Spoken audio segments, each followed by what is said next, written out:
Today is the 7th and last day of the 7-day June 1984 retreat.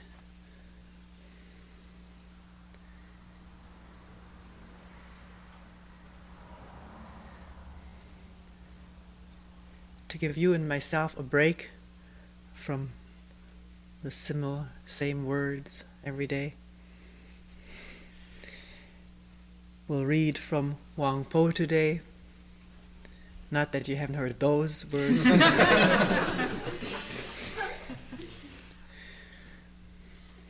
Sorry, I have nothing new to offer.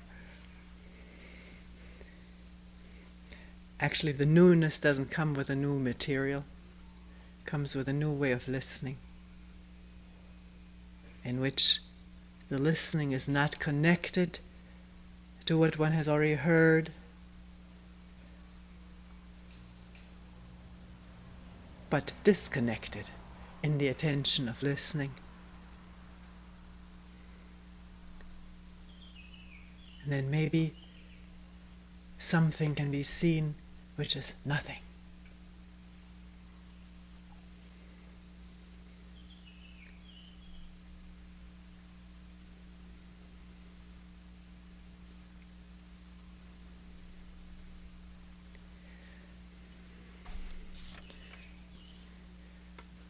Let me state at the beginning that the Huang Po that is read is not consecutive. There are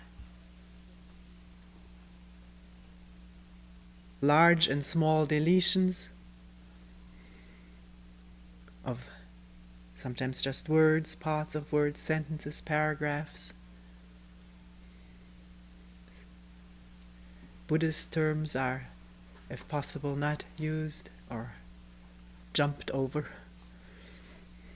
because they would need explanation what this means and that. And what it really meant to Huang Po, who knows? He wrote in that tradition. If you want to hear the original Huang Po, you can. I can't refer you to this complete book, because his disciple wrote it down, and if one hears the questions of the disciple, one wonders how this was all recorded without video or audio tape. It was recorded from memory, and how our memory is influenced by our assumptions, opinions, beliefs, one finds out little by little.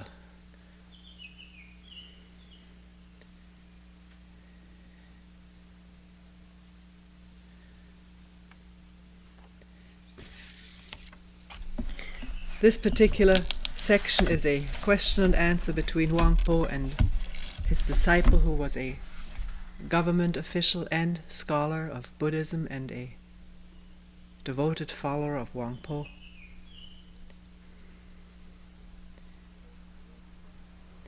And his first question is, what is the way and how must it be followed? What is the way and how must it be followed?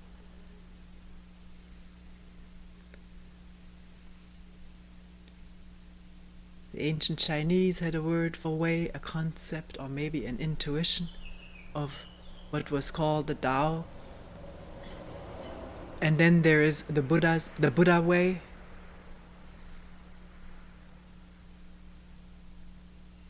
which was interpreted by someone who just heard about it as a way to follow, a way from here to there.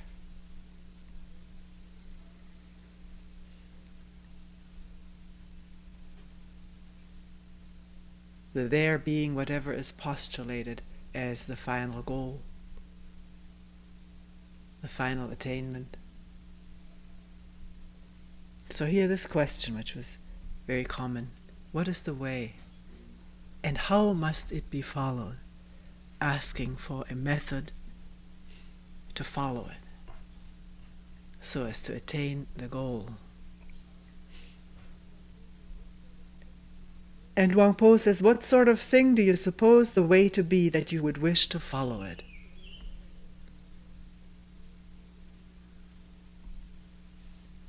What sort of thing do you suppose the way to be that you would wish to follow it?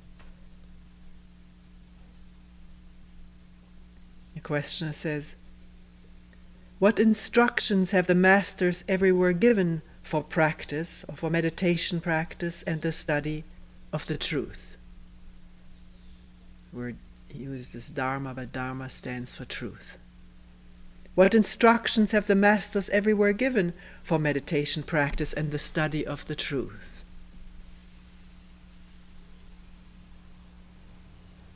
And the answer, words used to attract the dull of wit are not to be relied on.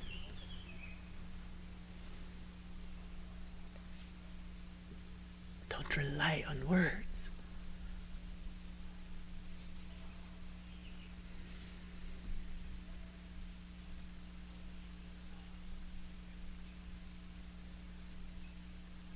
Because words may just be used to attract the dull of wit, the ones who want to have words to follow.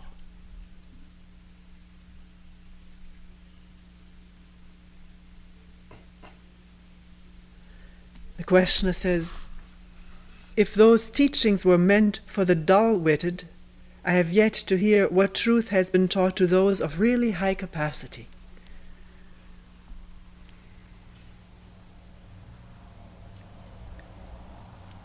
And Huang Po's response, if they're really people of high capacity, where would they find people to follow?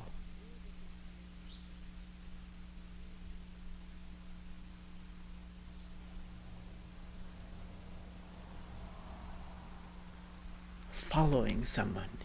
You see what that means, to follow someone, what the person says, does, instructs, advises, prescribes. If you do all that, then you may attain the goal. But you got to do that as I prescribe it. And with this one becomes a follower. One abnegates one's own capacity to think for oneself, look for oneself.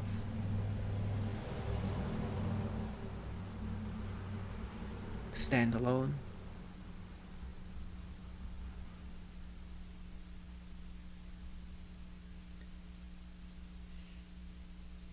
See for oneself the meaning behind the words that are said, or where these words come from, what they do to one, how one receives them, how one reacts to them.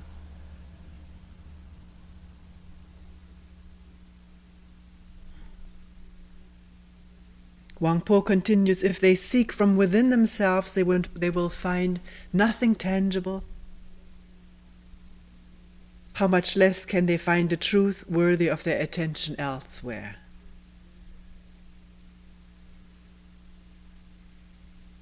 Must be careful with this. Say, if one seeks within oneself, one finds nothing tangible. That may already produce the idea in somebody, I really have nothing tangible within me, so why look? There's lots of tangible things within. Anger, fear.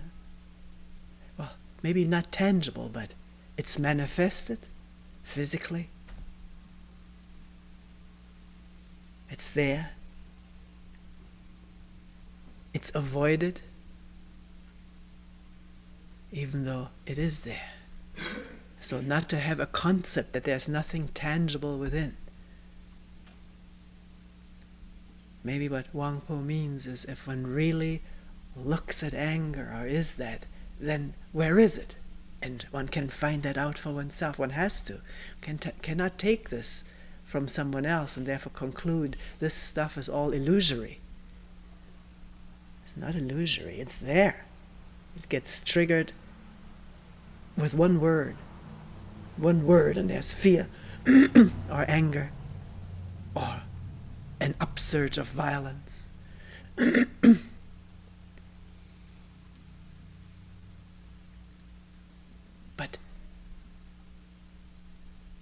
seeing it, being it, not repressing it. Just that attention which is free from any position.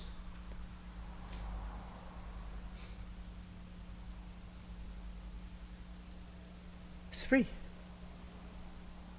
Where's violence?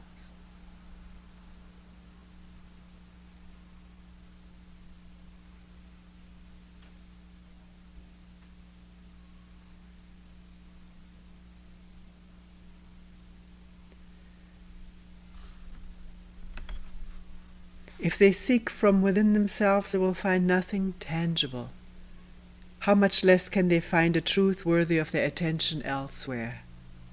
Do not look to what is called the Dharma by preachers, for what sort of Dharma could that be, or truth? Then the questioner says, if that is so, should we not seek for anything at all?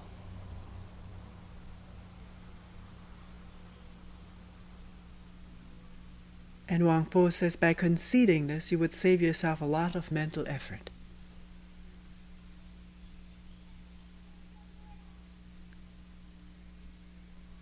And then the question, but in this way everything would be eliminated. There cannot just be nothing. That's the conclusion, the rational or intellectual conclusion. If there's nothing to seek for, therefore there's nothing. And then the fear, the scaredness, there's nothing. Nothing worth living for.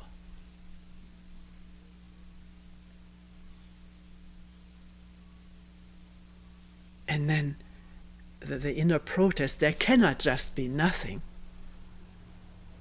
which he says here. There cannot just be nothing. And Huang Po says, who called it nothing? Who was this fellow?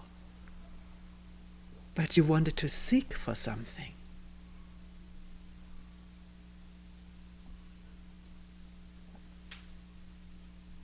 Questioner says, since there is no need to seek, why do you also say that not everything is eliminated? Still making this connection. If there's nothing to seek, then everything is eliminated, and it's thought and fear of having nothing, of losing what one is attached to.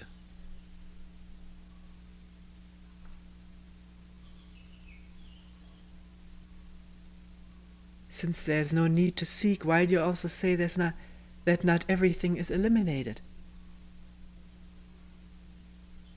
And Huang Po says, not to seek is to rest tranquil.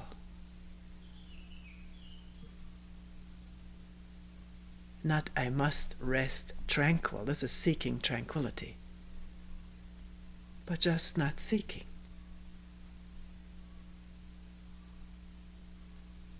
Not imagining what I want and then moving toward it in one's mind, physically, mentally. It can be seen in a retreat, how one is constantly moving toward something or away from something else. Always on the move. Very rarely tranquil, meaning just there with whatever there is. Being that completely. Completely means no resistance.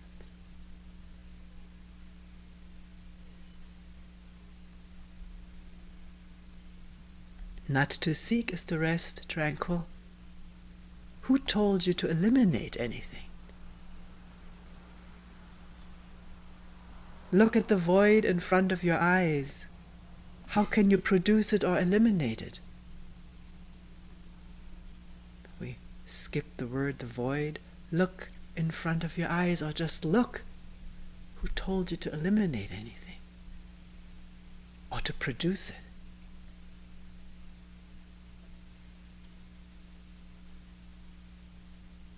Look or listen.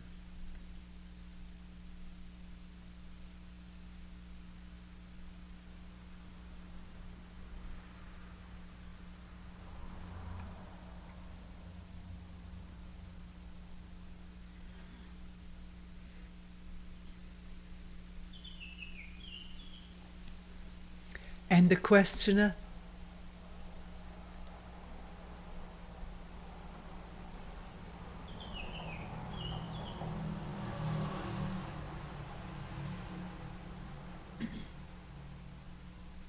if I could reach this Dharma or this truth, would it be like the void? Again reaching out for this, what has just been put into words.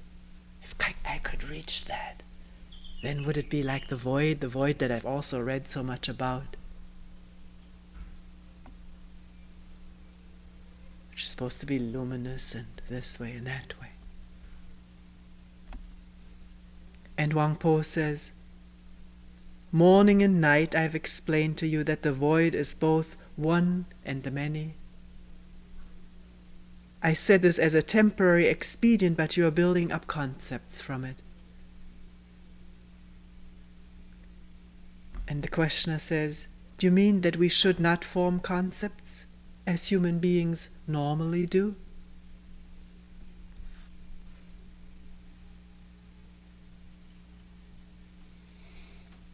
Are you telling me something I shouldn't do? Am I doing something wrong? And Huang Po says, I have not prevented you.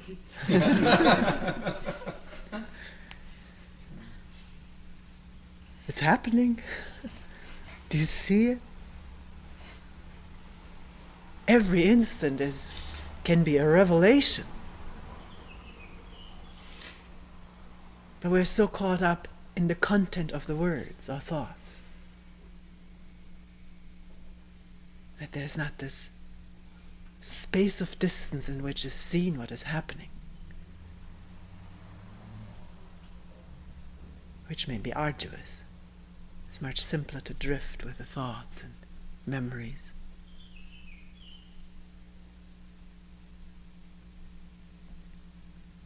I have not prevented you,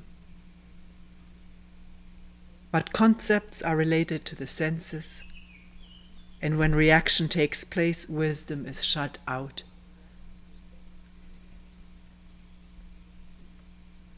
Concepts are related to the senses. It means a sense perception takes place, and immediately the naming, and then the reacting. And when reaction takes place, says Huang Po, wisdom is shut out.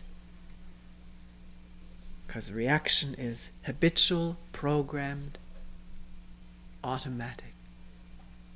Wisdom is nothing programmed in wisdom. It is the freedom from program.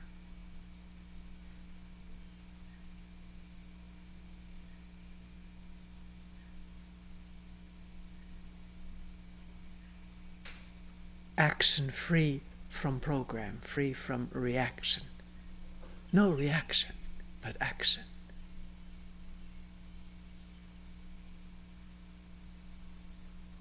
Which comes out of seeing.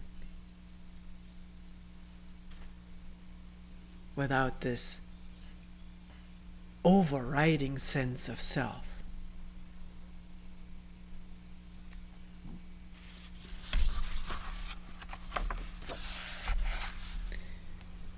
Huang Po has just mentioned senses, and when feeling takes place, or reaction, wisdom is shut out. And the questioner said, then should we avoid any feeling in relation to the Dharma or to the truth?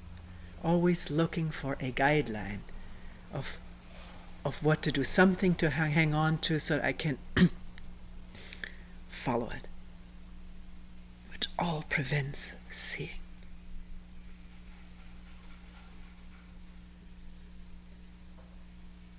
And one sees here out of this little dialogue how something which is put into words, said, out of understanding and seeing, is made into, or the questioner is trying to make it into precepts or instructions, something rigid to be followed. And this is what happens when there is no understanding. A living truth becomes a rigid, dead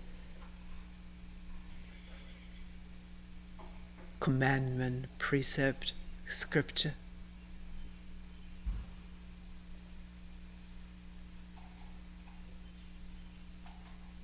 And one tries to follow with control, controlling oneself and controlling others.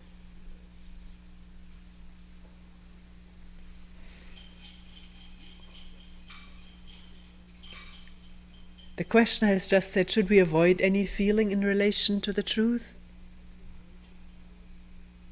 And Huang Po, where no feeling arises, who can say that you're right?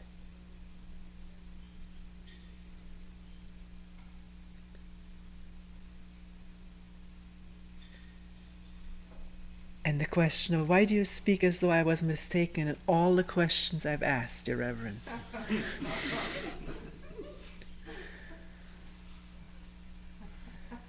Now feeling bad. Put down.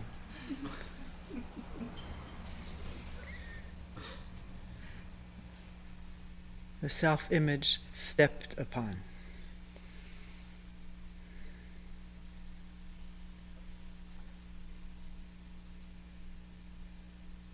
And Huang Po is not indulgent. He says, you're a man who doesn't understand what is said to him.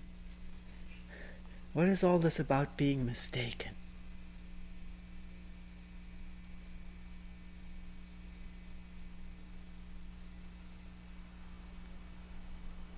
And the questioner says, up to now you have refuted everything which has been said.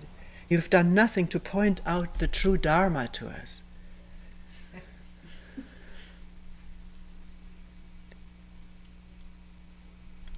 And Huang Po says, in the true Dharma there is no confusion.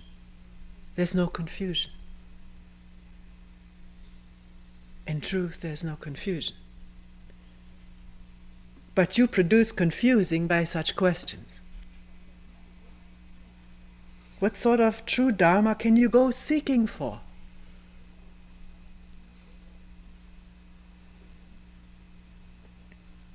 And the questioner says, since the confusion arises from my questions, what will your reverence's answer be?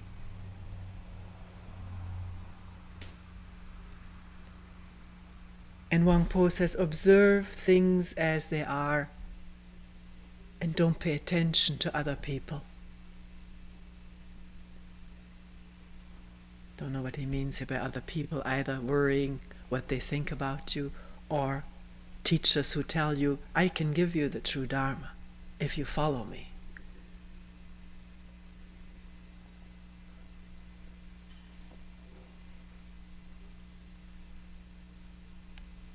Observe things as they are and don't pay attention to other people. There are some people just like mad dogs barking at everything that moves, even barking when the wind stirs among the grass and leaves.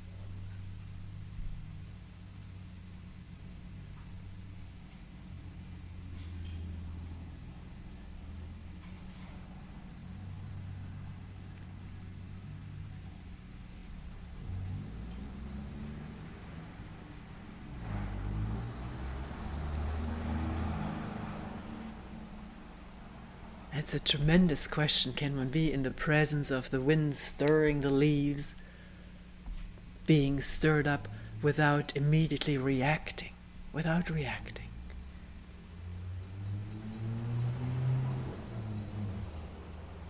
Just being that turmoil.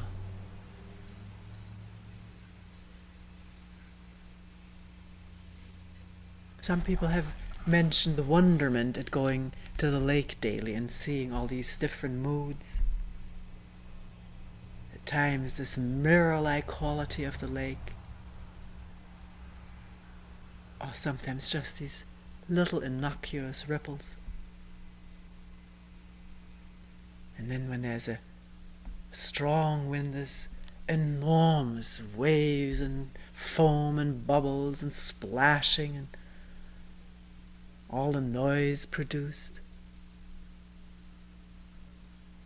And then again the calm,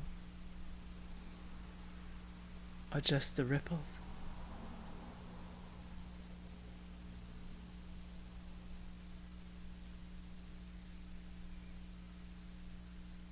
A lake is not reacting to itself. It isn't proud of its smoothness and worried about its turmoil. It just is that.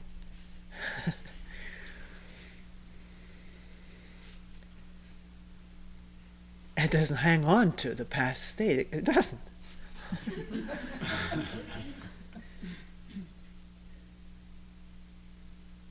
doesn't blame the wind.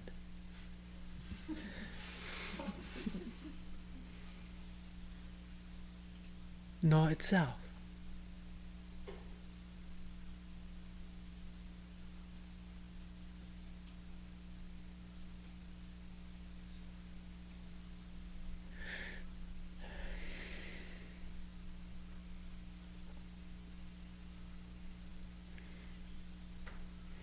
After this dialogue comes a little lecture. We're taking a few excerpts from it, where Huang Po says regarding this Zen doctrine of ours, I don't know why he used the word doctrine, or whether this came later, whether the recorder put that down, because he could only think in terms of doctrines.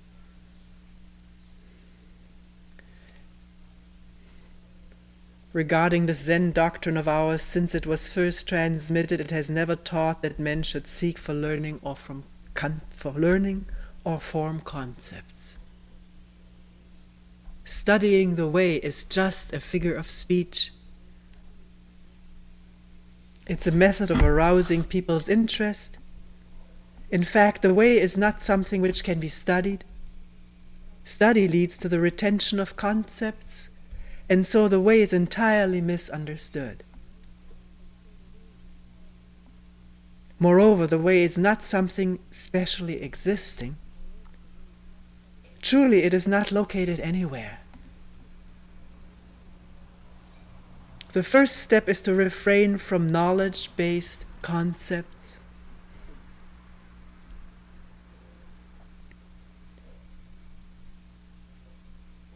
And one may not include religious concepts as knowledge-based concepts. One may think those have been revealed.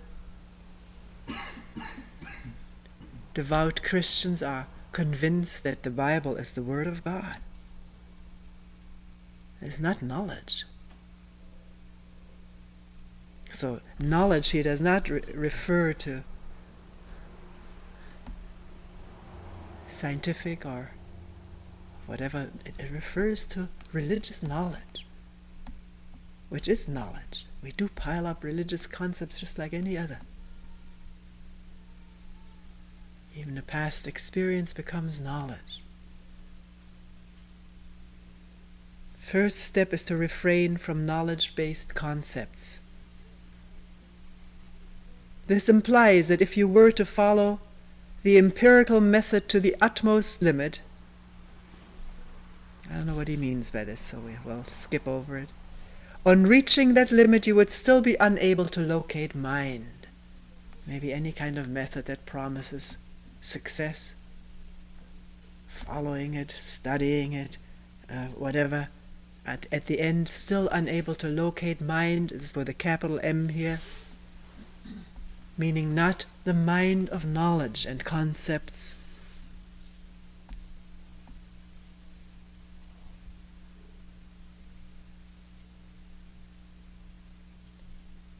The way is spiritual truth, or is truth, and was originally without any name or title. It was only because people ignorantly sought for it that the Buddhas appeared and taught them to eradicate this method of approach.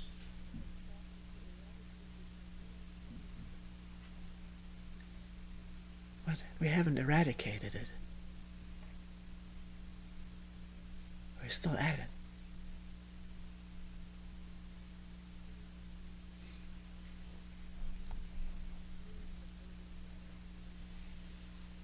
Fearing that nobody would understand, they selected the name way.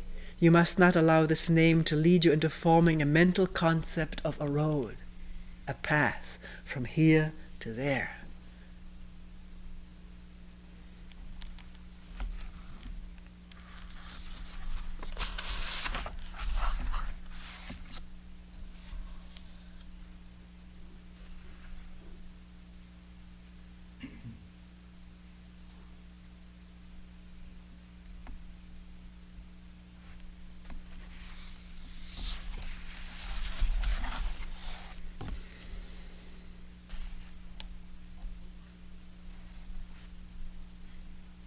One point he says, there is no self and no other. There is no wrong desire, no anger, no hatred, no like, no victory, no failure. Meaning the label of all of that and the reaction of that. Conceptualization of it, fixation of it through the concept and the label. No self, no other, no victory, no failure. Only renounce the error of intellectual or conceptual thought processes, and your nature will exhibit its pristine purity. Unless you understand this, the whole of your great learning, your painful efforts to advance, your austerities of diet and clothing, will not help you to a knowledge of your own mind. All such practices must be termed fallacious. What end is served by pursuits like these? Chi Kung says our bodies are the creations of our own minds. And that one can certainly see in a retreat how one thought arouses the whole gamut of emotions and feelings and pains and tensions.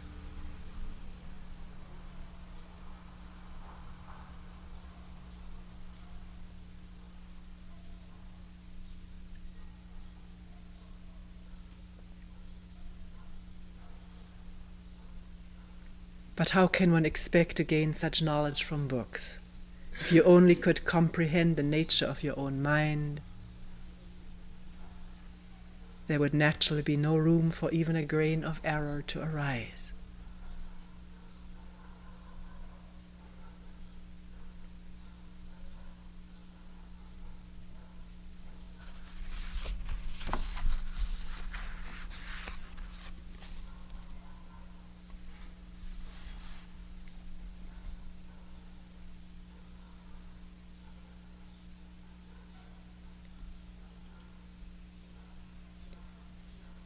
Here he says, when a sudden flash of thought occurs in the mind and you recognize it for a dream or an illusion,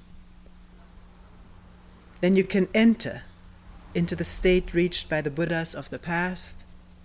Not that the Buddhas of the past really exist, except in this mind. Does one see that?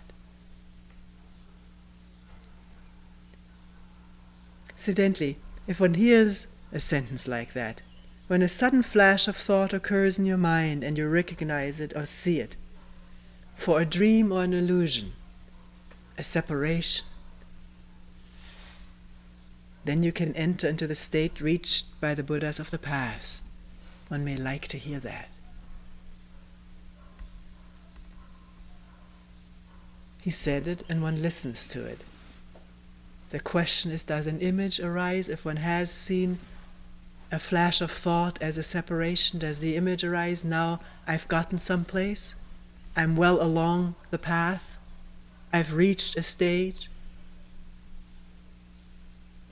That is concept formation, and more than that, it is the re-establishment or the sustenance of the self, the image of self.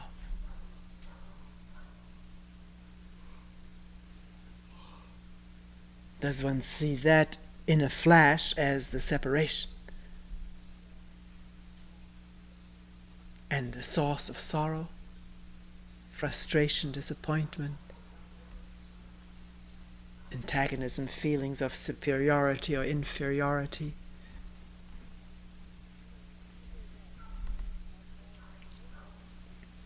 He goes on, above all, have no longing to become a future Buddha. Buddha meaning an enlightened one.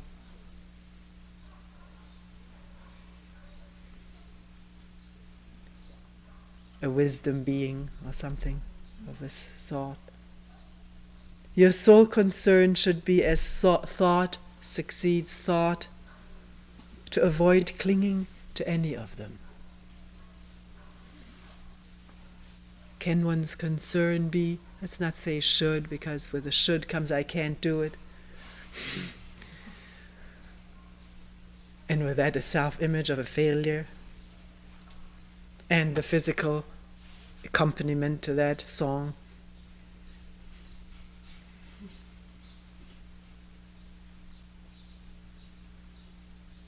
As thought succeeds thought, can there be no clinging to any one of them, or no running away from the feelings that they arouse, because they're there now.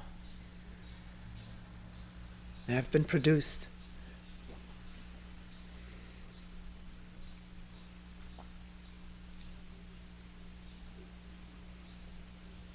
Nor may you entertain the least ambition to be a Buddha here and now, forgetting about the future. One may think I'm one now. There's a teaching, particularly runs in the Zen tradition, that you're really a Buddha. We've recited it over and over till one begins believing it, but it doesn't quite make sense. Because when one looks, that isn't so Buddha-like. And then one hears, well, your passions are also the Bodhi. Your passions are also the wisdom. And these sentences which have been said with a profound meaning, but they become a sort of an excuse not to look and to carry on. Samsara is nirvana anyways, so I once saw a tape of a Buddhist scholar who said the Buddha never said that later philosophers in the Buddhist tradition said that. The Buddha never said nirvana is samsara. Meaning, our daily life of worry, sorrow, greed, anger, and ignorance is nirvana.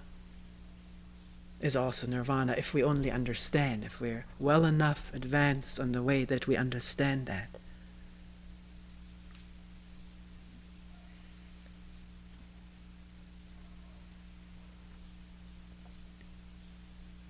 Anger is anger, violence is violence, greed is greed. What is it when we don't name it but observe it actually, factually, as it happens? And what is the quality of observation, of seeing? Is this already full of condemnation or justification? Then it's not true awareness. What is true awareness? If one doesn't know, can one start with this not knowing?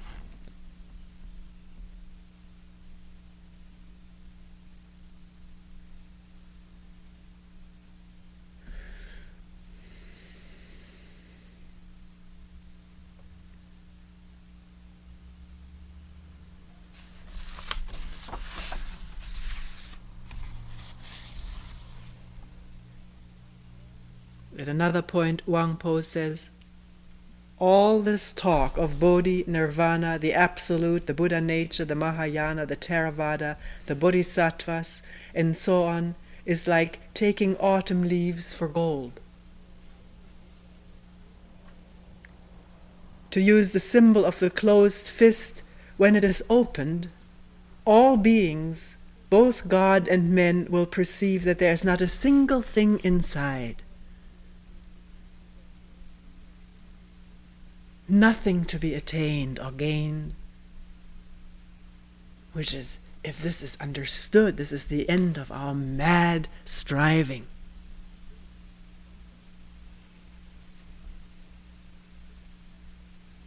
With all its rivalry, competitiveness, ulcers and heart attacks.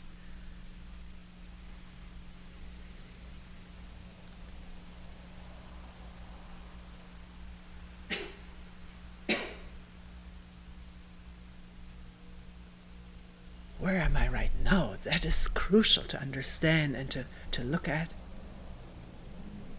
And that is the last thing one wants to do. I'm not saying you're not doing it. I'm not saying that. But when one understands from a retreat like this how the mind wants to escape from it all the time into something more pleasant, more entertaining, more promising.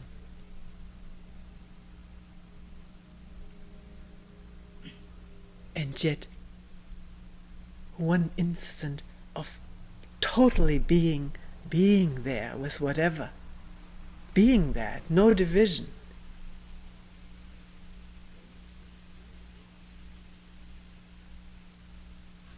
That may be the change.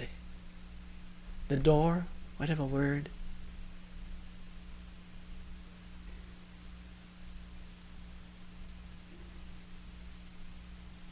The coming about of a new dimension of being, a new way of being.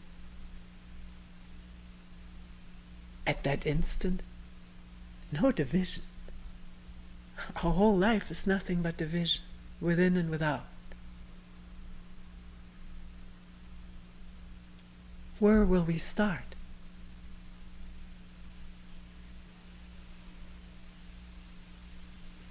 Where is the only place we can start?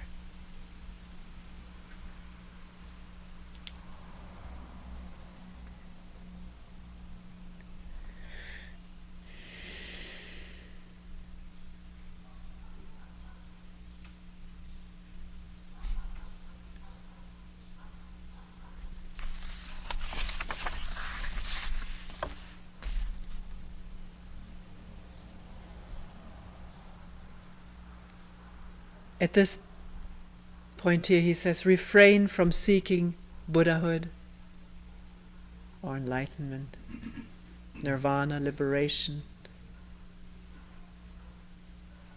Since any search is doomed to failure, some madman shrieking on the mountaintop on hearing the echo far below may go seek it in the valley.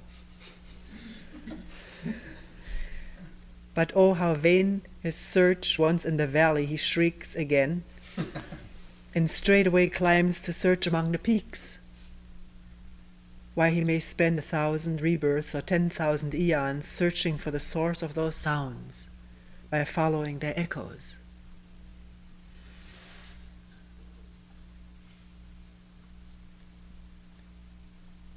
Yeah, does one realize that what one seeks is something in the mind, one knows about it, one has heard about it. We have manufactured it ourselves. We have produced that sound, and we run after it.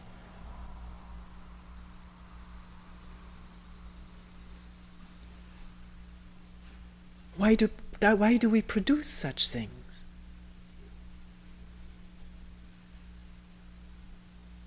Because we feel so insufficient, unhappy, lonely, pained, in sorrow.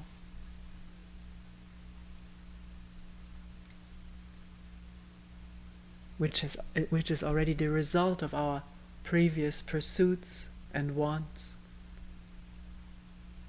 and attachments.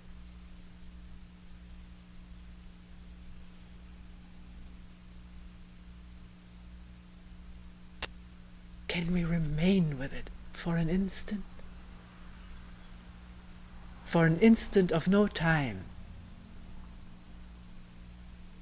Meaning no impatience, no future.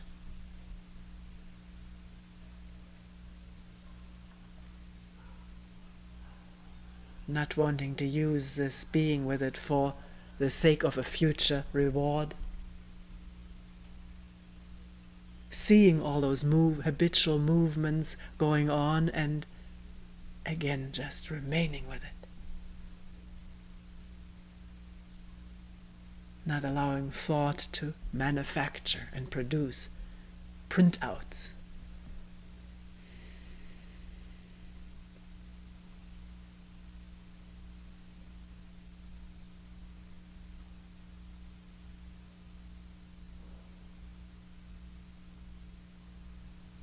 Listening, feeling, attending, questioning.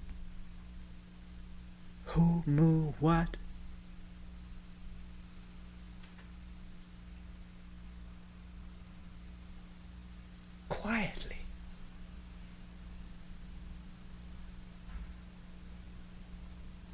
with no intention?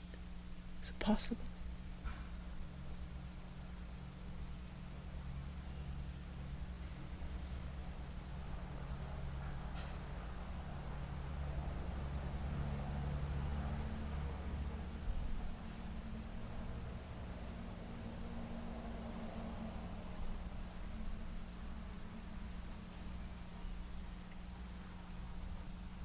Huang says, far better that you make no sound, for then there will be no echo.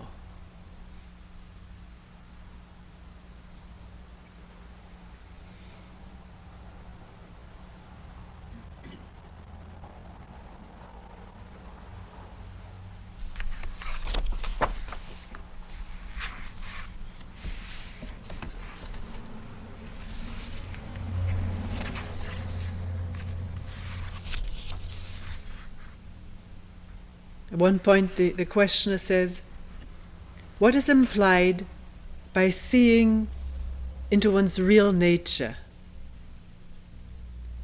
And Huang says, that nature and your perception of it are one.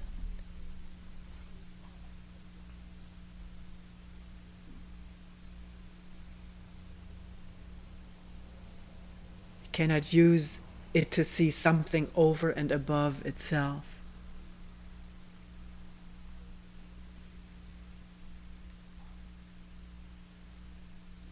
That nature and your hearing of it are one.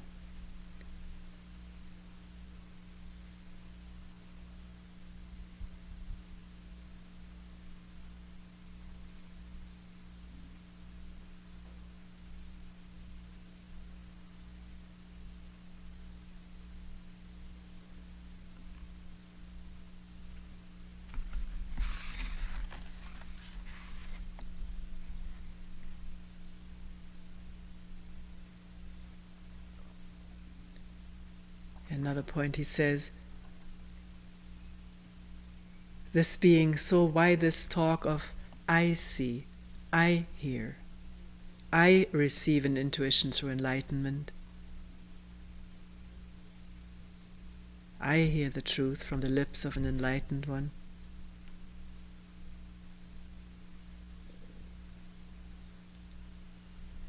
He's not condemning the use of the word I, but there is an image that there is someone who hears. Or is there just hearing?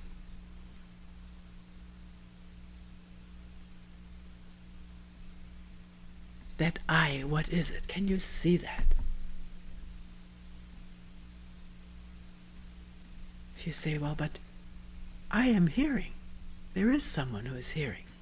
Is one referring to this here? Yeah, that's there. But to say this is me, there's a concept there. An image. Do you see that?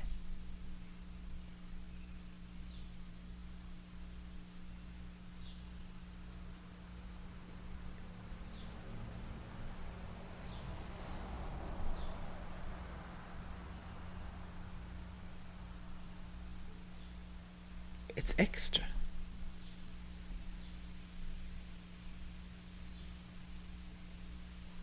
But we cling to it for dear life. All our happiness and sadness is connected with this image.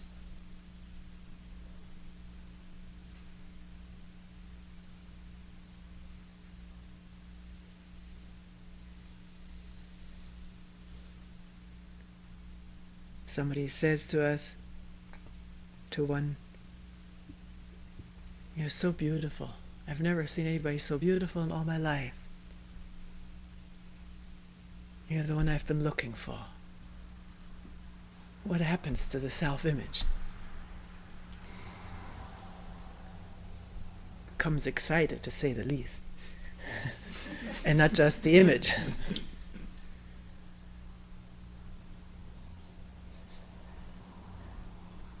One thinks one is falling in love with that person. And what is happening is one is, via the words of that person, falling in love with oneself.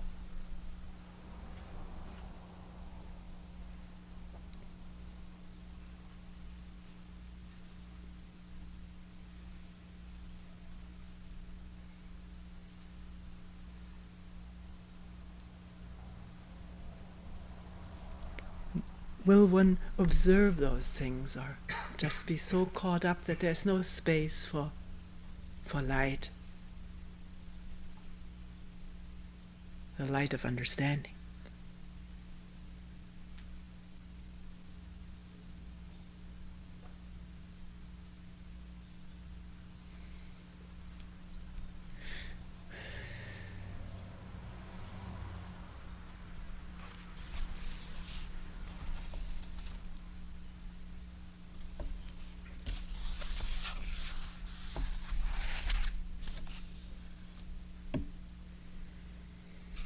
Here at the end of the book, the questioner says, but how can we prevent ourselves from falling into the error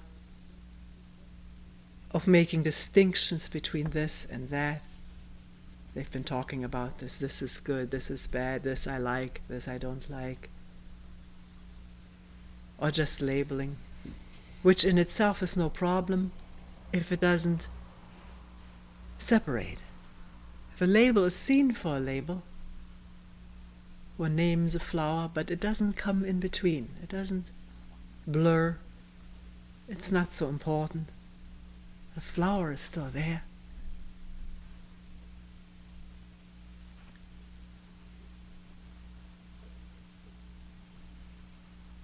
One says, I hate this thing or this person. How can one possibly see this thing or this person?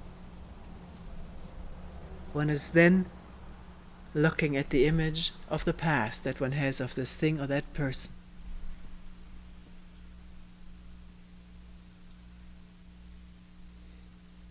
But how can we prevent ourselves from falling into this error of making distinctions? Huang says, by realizing that though you eat the whole day through, no single grain has passed your lips. Which means no mental bookkeeping of what you did and he said.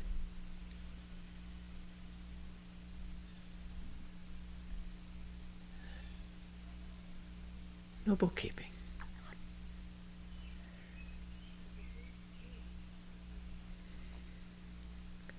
And that a day's journey has not taken you a single step forward.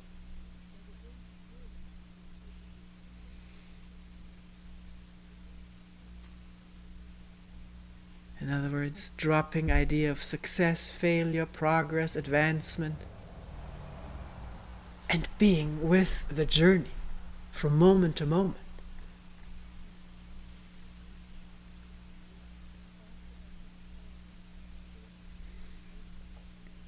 Also by uniformly abstaining from such notions as self and other.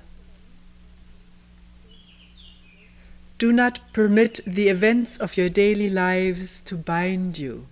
Do not permit the events of your daily lives to bind you, but never withdraw yourselves from them.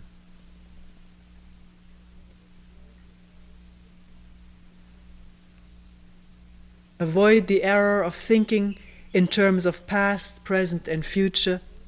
The past has gone, the present is a fleeting moment, the future has not yet come. The present, if we reflect upon it, is a fleeting moment. But if there's no concept of I am living in the present, then there's only this moment. Not as a moment. There's no time in it if there's no conceptualization of present, past, and future.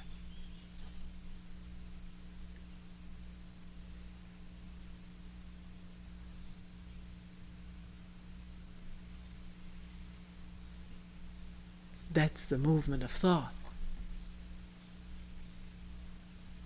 and the creation of fear.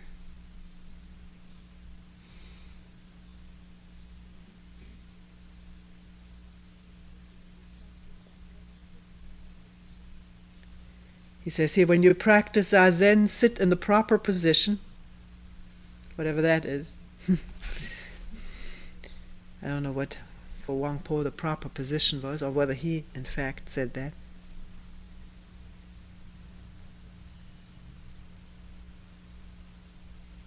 may have come later by people who attach great importance, utmost importance to proper position.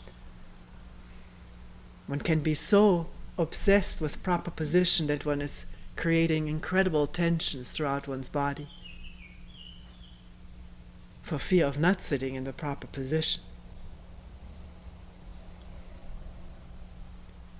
For each individual physique, there is a position which is right at times, at other times it is not to be bound by that.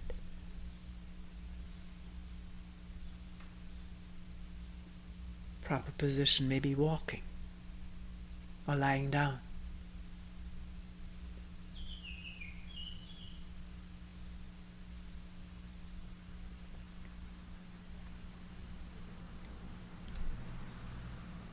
When you practice Zazen, sit in the proper position, stay tranquil, and do not permit the least movement of your minds to disturb you. It sort of sounds like mind control, but in this thing there is no control. There's only seeing. Seeing of disturbance when it arises.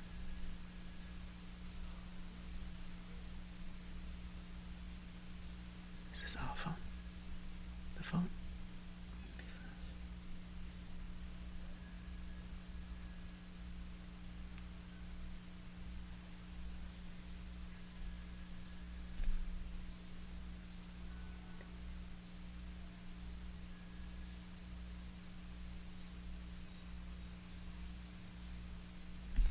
Is an interesting remark. Do not permit the least movement of your minds to disturb you. It does not say there will not be a movement of the mind. The mind does move. It is triggered so easily, and so is the body.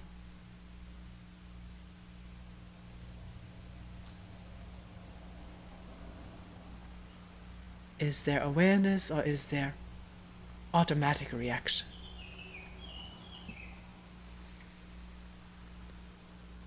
And if automatic reaction has taken place and one is involved in the turmoil, is there awareness or is there reaction against it or for it? This is always to be picked up at any one point. Not I've blown it. Goodbye.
We'll stop here for today.